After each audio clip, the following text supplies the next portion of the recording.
Podcast do Transporte. Estes são os destaques deste podcast do Transporte. Na semana do Dia Internacional da Mulher, o podcast do Transporte não dispensa as gentilezas, mas prefere comemorar, trazendo para falar conosco Liege Chaves, da MOB Brasil, da Citamob, da Primova, do BRT Sorocaba, enfim, Liege Chaves do Transporte e do olhar para as mulheres. Hoje eu tenho muito orgulho que a MOB Brasil São Paulo tem 35% do seu efetivo mulheres. A gente tem mulher na manutenção, a gente tem mulher na pintura, no pneu, no motorista, no cobrador, a gente tem gerente mulher. Eu falei para os meninos, meu próximo projeto é ter diretora mulher, porque a gente não conta que é sócia, né?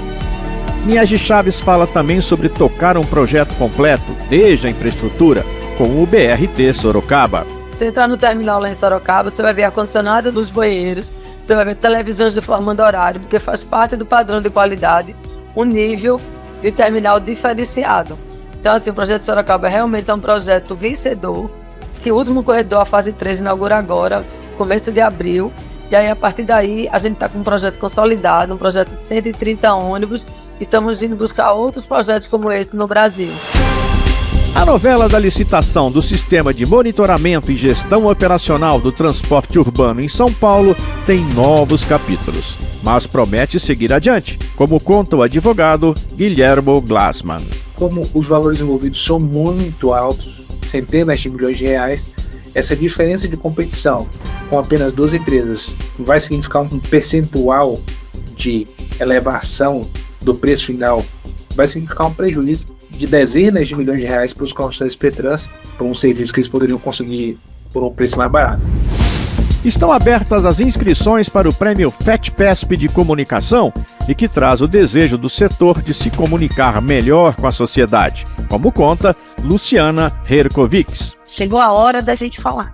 Chegou a hora da gente se colocar, de abrir as portas das empresas para mostrar para jornalistas, para mostrar para profissionais de comunicação e principalmente para a sociedade como é que esse sistema é operado de fato.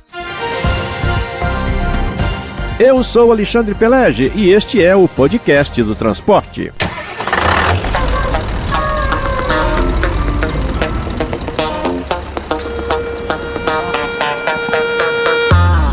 Podcast do Transporte, um programa do Diário do Transporte. Apoio institucional, Associação Nacional de Transportes Públicos, ANTP. Patrocínio Abrate, a Associação das Melhores Empresas de Ônibus do Brasil. Aqui o país viaja seguro. A gente ficou em dúvida sobre como homenagear as mulheres no seu Dia Internacional. Já temos a nossa seção Mulheres do Transporte, na qual ouvimos depoimentos muito interessantes sobre a trajetória de mulheres de vários cantos e áreas. E vamos seguir ouvindo mais e mais mulheres desde o chão de fábrica até o topo da cadeia e assim mostrar para quem ainda não viu que lugar de mulher é onde ela quiser estar. Chegamos então à nossa entrevistada. Um exemplo de empreendedorismo, inovação, pioneirismo e força interior. Isso tudo sempre em constante agitação e o seu jeito simpático de boa conversa. Estamos falando da pernambucana Liege Chaves, vice-presidente da MOB Brasil e também sócia fundadora do aplicativo Citamob e da Primova.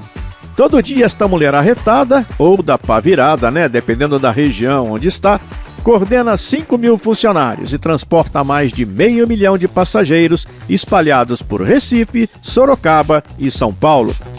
Formada em administração de empresas pela Federal de Pernambuco, com especialização em gestão, Liege Chaves tem uma história de abertura de fronteiras e conta hoje como andam os seus vários projetos inovadores, como o BRT Sorocaba, o que vem pela frente e, claro, como foi esse trajeto.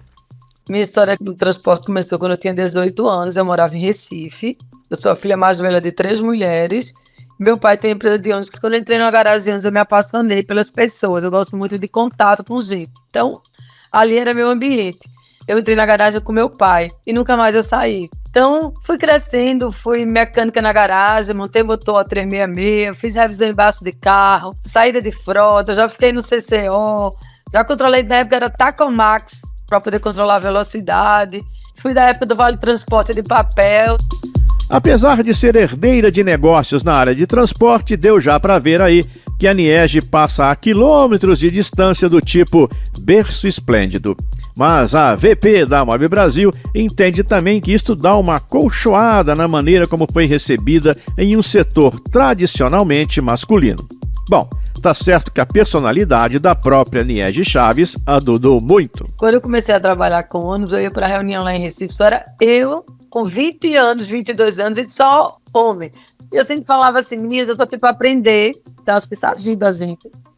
Sempre foi muito bem recebida, todo mundo ficou impressionada. Na minha vida inteira, eu devo ter tido 2 episódios que eu acho que eu fui discriminada. Muito pouco, a maioria fomos acolhidos. A chegada de São Paulo, o pessoal falava, você é maluco, vai para São Paulo, lugar machista, e ainda sendo de Recife. Eu falei, qual o problema? Sou gente igual a todo mundo. E fui super recebida bem pelos empresários de São Paulo. As portas se abriram, trocaram experiência, me ajudaram a aprender, me ensinaram a cultura de São Paulo, que é muito diferente. Eu acho que o negócio da gente tem uma coisa assim, você tem que viver o lugar que você está operando. O ônibus é viver a cidade, é viver as pessoas, viver a cultura, viver a política. Então, é muito importante. Então, como eu venho com essa cabeça muito aberta de fazer conexões, porque eu sempre falo que uma coisa na minha vida, que desde cedo eu procuro, é construir pontes, não destruir. Então, fazer conectividade para mim, é ligar para uma pessoa, pedir para atender outra, pedir alguém para me apresentar alguém. Eu acho que isso faz com que a gente crie uma rede viva de pessoas se agregando e se ajudando. Então, assim, eu tive poucos problemas desse ponto de vista. Outra característica importante do estilo de gestão de Niege Chaves é abrir espaço para quem vem chegando. E é a própria VP da Mob Brasil quem detalha. Hoje eu tenho muito orgulho que a Mob Brasil São Paulo tem 35% do seu efetivo mulheres. A gente tem mulher na manutenção, a gente tem mulher na pintura, no pneu, no motorista, no cobrador, a gente tem gerente mulher. Falei para os meninos, meu próximo projeto é ter diretora mulher, porque a gente não conta que é sócia, né? Então, eu acho até por isso a gente agora fez um projeto para tirar a carteira de motorista para mulheres que eram cobradoras e não tinham capacidade financeira de se financiar, e era rimo de família. Então, assim, a gente vai sempre procurando criar projeto que agregue, que junte e que não se separe. Eu acho que isso é um ponto super importante. Eu acho que com essa paixão também ajuda a gente trabalhar melhor. Além de construir pontes e esticar o braço para apoiar quem está chegando, Niege Chaves é ainda uma inovadora de mão cheia.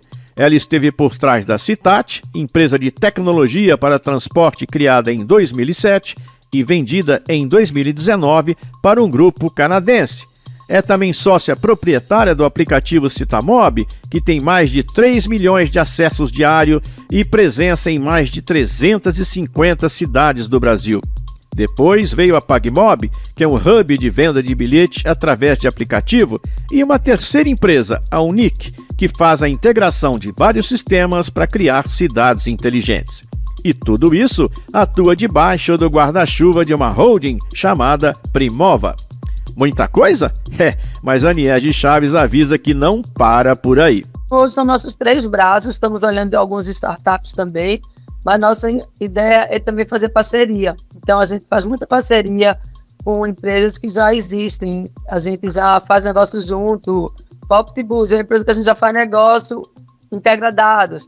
Então a gente tem um pouco dessa característica de ficar procurando quem já fez, quem já tem bom, para a gente trabalhar junto. Não fazer o que já está feito, procurar fazer o que está faltando. Tem mercado para todo mundo, né? Fazer o que está faltando, a Niege Chaves já fez algumas vezes na sua carreira no mundo do transporte de passageiros. Por exemplo, ela é uma das forças por trás do BRT de Sorocaba, um tipo de concessão totalmente inédita no setor, em que a operadora dos ônibus assume também a construção e manutenção da via. A vice-presidente da Mob Brasil, Niege Chaves, revela os bastidores desse projeto. O BRT de Sorocaba é um projeto muito especial para o grupo. Primeiro, porque quando a gente começou esse projeto, tinham 5 projetos em Brasília pelo Pacto da Mobilidade, escolhido para 5 cidades estratégicas que tinham transporte e uma qualidade de vida de bom para ótimo. E hoje, o único projeto que está terminando, que vai ser agora em abril, é o nosso. Porque todos os outros não conseguiram finalizar o projeto. Porque licita o projeto, depois licita a obra, depois licita quem opera, o orçamento não dá, o empreiteiro larga a obra no meio, troca de empreiteiro. Então, assim, tem muitas dificuldades para colocar de pé. E o modelo do BRT, eu acho que é um modelo que deve ser replicado no Brasil, em várias cidades. A gente até tem conversado com algumas cidades e estados, porque você tem a capacidade de fazer uma licitação que incorpora tudo: projeto, construção, operação e manutenção. Então você não faz só uma obra nova, você só não entrega mais um corredor.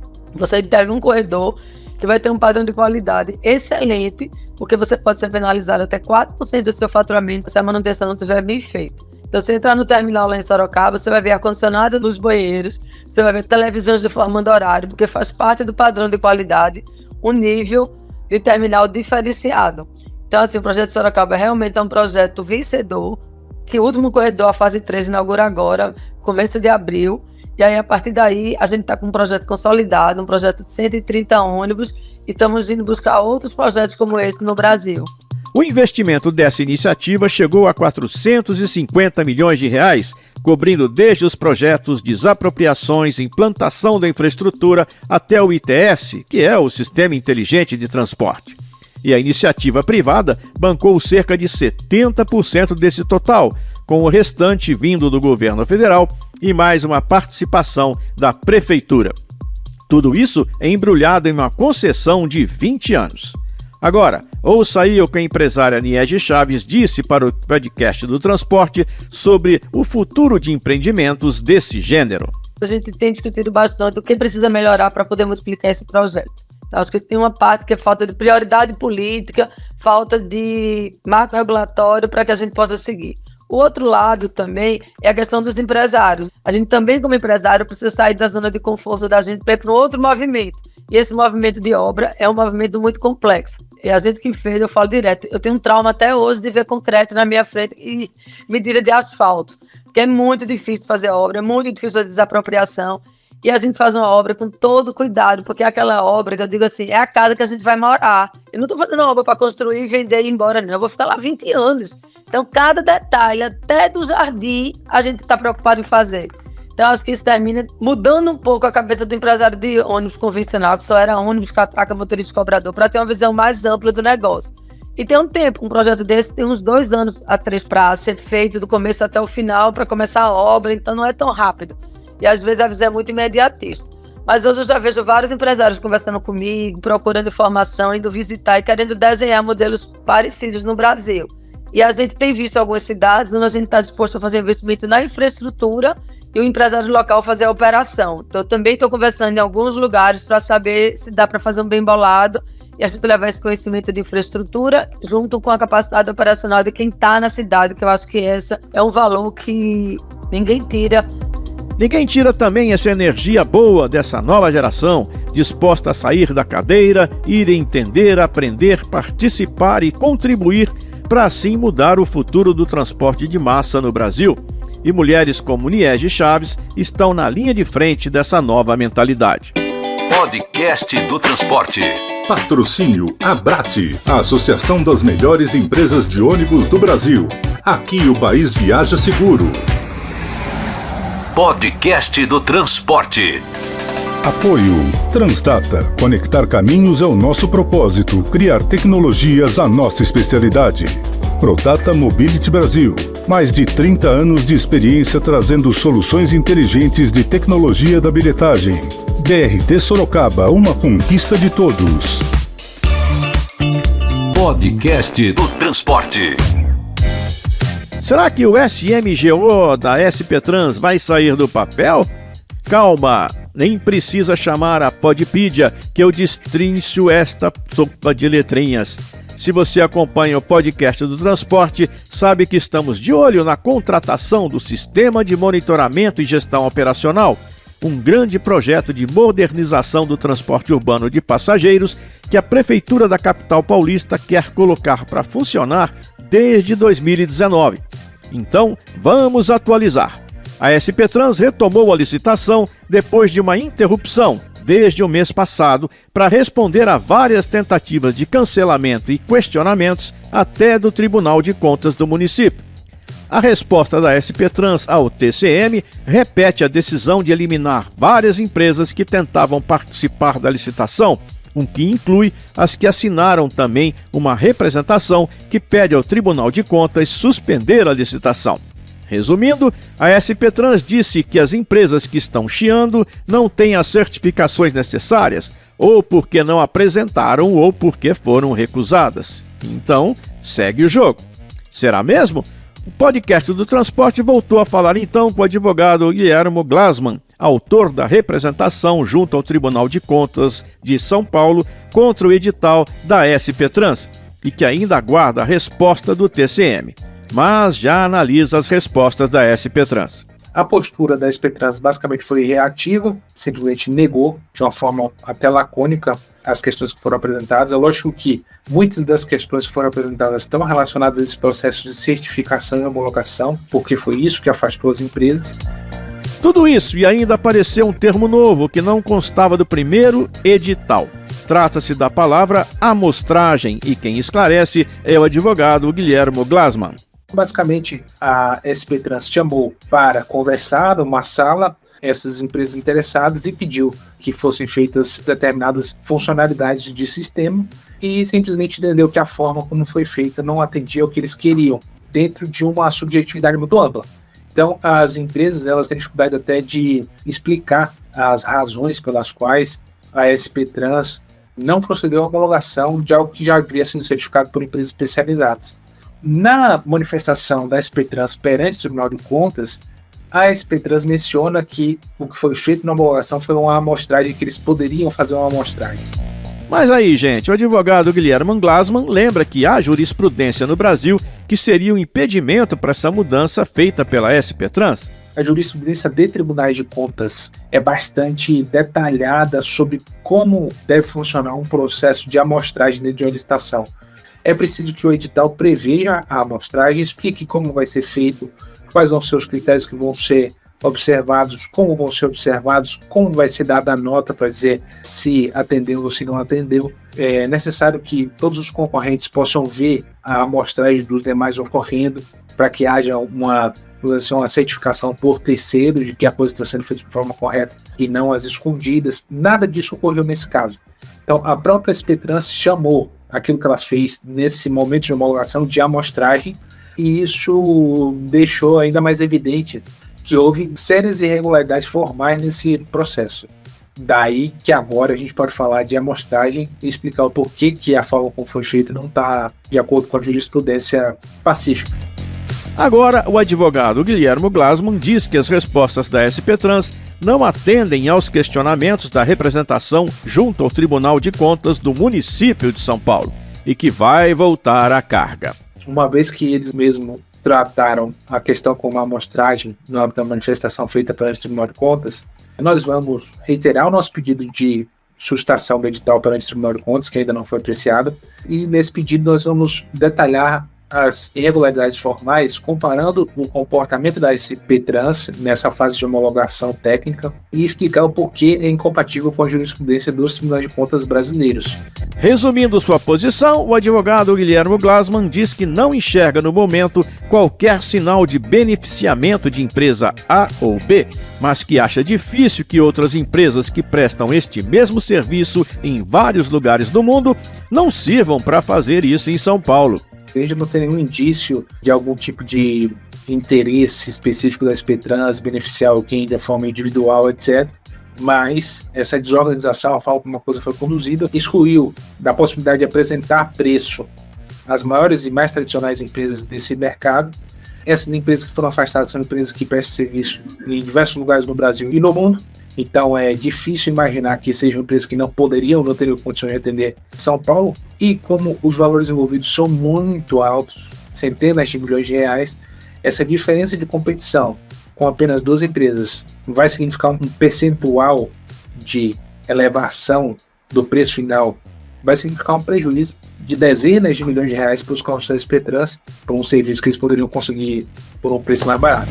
A gente sabe que este assunto de licitação é sempre complicado, mas é essencial que haja regras claras, sólidas, que valham para todos, ou seja, a tal e tão propalada segurança jurídica. Por isso estamos de olho nesta contratação, porque São Paulo é a maior cidade do país e a gente sabe, né? O que acontece por aqui acaba repercutindo o Brasil afora. Então não precisa repetir a ladainha.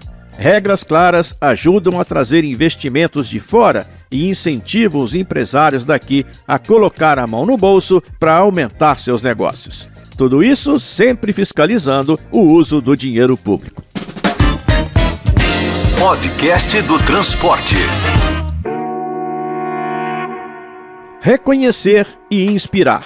Estes são os objetivos do primeiro prêmio FETPESP de Comunicação, que chega abraçando as categorias jornalismo, estudante de jornalismo, campanha publicitária, ação institucional, internet e podcast.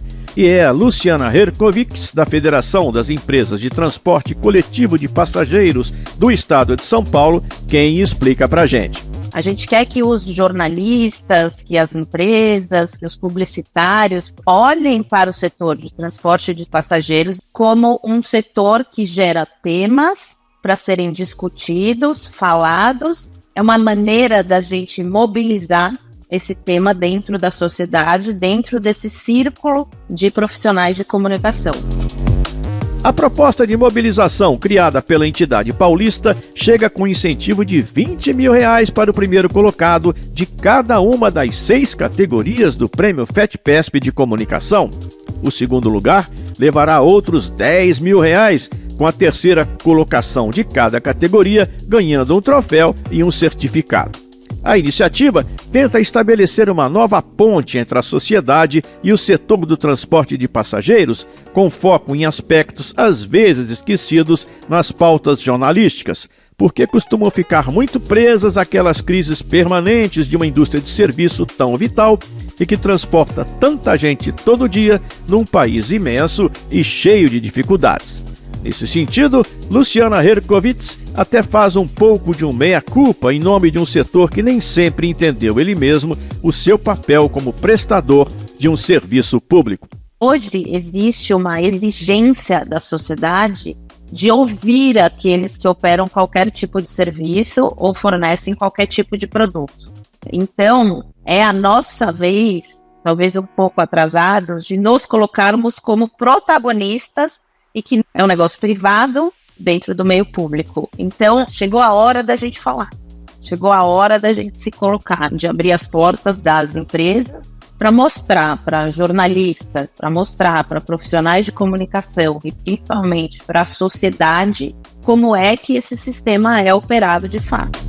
As inscrições para o primeiro prêmio FETPESP de Comunicação já estão abertas e se encerram às 18 horas do dia 10 de abril, com a premiação acontecendo em um evento programado para junho de 2024.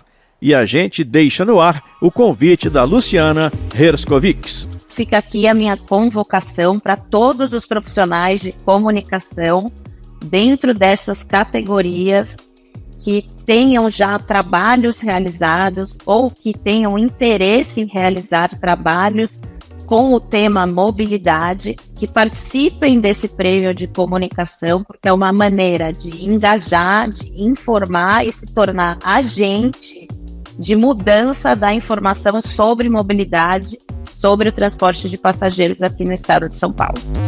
Bora lá? O site para saber tudo e fazer a sua inscrição é o prêmio fetpesp.org.br. Podcast do Transporte. Que bom que o pessoal aqui do podcast do Transporte entende e divulga a questão da mulher.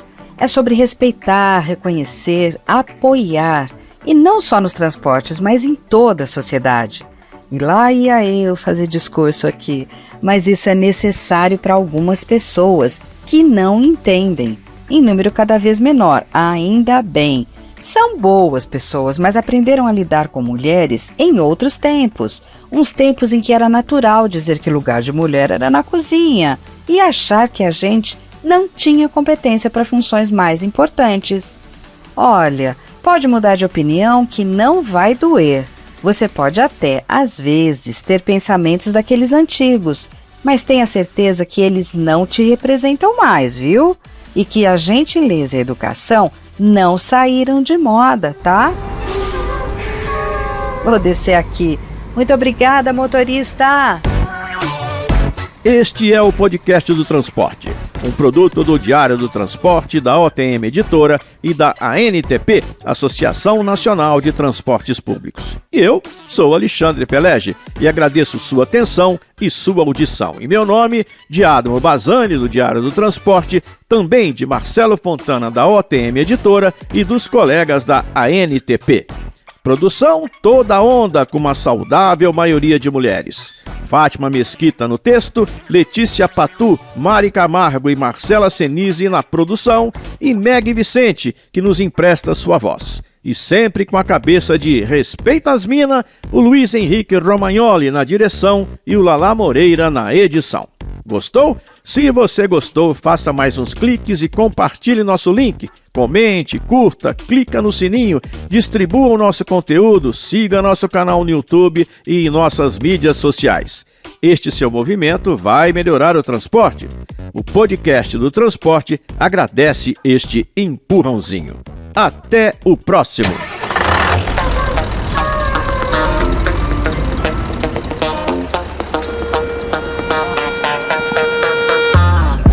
Podcast do Transporte, um programa do Diário do Transporte. Apoio institucional, Associação Nacional de Transportes Públicos, ANTP. Podcast do Transporte. Patrocínio Abrate, a Associação das Melhores Empresas de Ônibus do Brasil. Aqui o país viaja seguro. Apoio BRT Sorocaba, uma conquista de todos. Prodata Mobility Brasil. Mais de 30 anos de experiência trazendo soluções inteligentes de tecnologia de bilhetagem eletrônica. Os produtos da Prodata garantem agilidade e segurança no transporte público. São mais de 80 mil validadores instalados por todo o país. Uma liderança indiscutível, trazendo experiências inovadoras e tecnológicas para o desenvolvimento inteligente do transporte coletivo. Prodata Mobility Brasil, a evolução inteligente do transporte público. Podcast do Transporte. Na era digital, conveniência, informação e autoatendimento criam um ecossistema ideal para o transporte coletivo. Conectar caminhos é o nosso propósito.